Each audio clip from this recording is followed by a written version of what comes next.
ထုတ်တဲ့ဘာညာရန်ကုန်တို့လေသိစင်တာပေါ့နော်ဒါကတော့လမ်းမှာလှလို့တိတ်နေတာ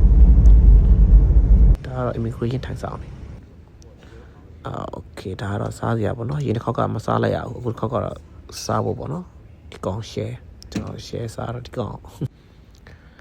โอเคဒီကောင်လေးကတော့ချိုးဝဲလေးပေါ့နော်ချိုးဝဲလေးဒါပေမဲ့အရင်တစ်ခေါက်ကတော့ပိုးစုံနေဗျာအခုတစ်ခေါက်ကကျွန်တော်လည်းနောက်ကျလိုတော့မသိဘူးဘာမှတော့သိမကြမ်းတော့ဘူးဒီတစ်ခေါက်ကတော့တောက်စရာဘီယာတွေပါဆူရှီပါရှိတယ်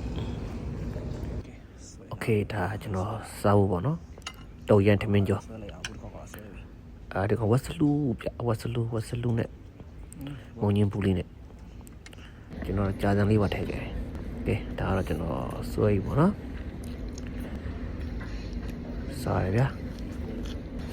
တကယ်စားနေဗျဝက်စလူကတကယ်လေးနူးရဗျတကယ်လေးစားလို့ကောင်းတယ်လောက်ပြီးတော့ပဲကျွန်တော်မုံညင်းပူကြိုက်တယ်ဗျအဲ့ဒီမုံညင်းပူစားရတော့သဘောကျကြိုက်တယ်မုံညင်းပူကတော့ထိုင်ဝဲမုံညင်းလို့ခေါ်ရလားတော့မိုက်တယ်โอเคဘိုက်ကတော့ပြေပြီဒါပေမဲ့ချိုးဝဲလေးကလည်းစားခဲ့သေးတယ်ပေါ့နော်โอเค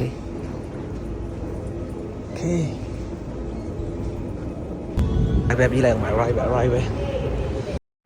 ထိုင်း immigration မှာတော့ကျွန်တော်လောင်နေကြမလို့လာတာမသိဘူးဘာမှလည်းမပြရဘူးဘာမှလည်းမမေးဘူးပေါ့နော်ဒီ passport ပဲပြလိုက်တာပြီးသွားတယ်ပေါ့နော်အဆင်ပြေခဲ့တယ်ပေါ့ဒါတော့ကျွန်တော်ဟိုတယ်သွားနေရပါတော့ဟိုတယ်ရောက်ပြီဆိုတော့အခန်းထဲကိုဝင်တော့အခန်းကတော့အရန်ကျဲထဲမှာတော့မပါဘူးဒါပေမဲ့လည်းမစိုးဘူးပေါ့နော်โอเคဘိုင်အိပ်ပြီ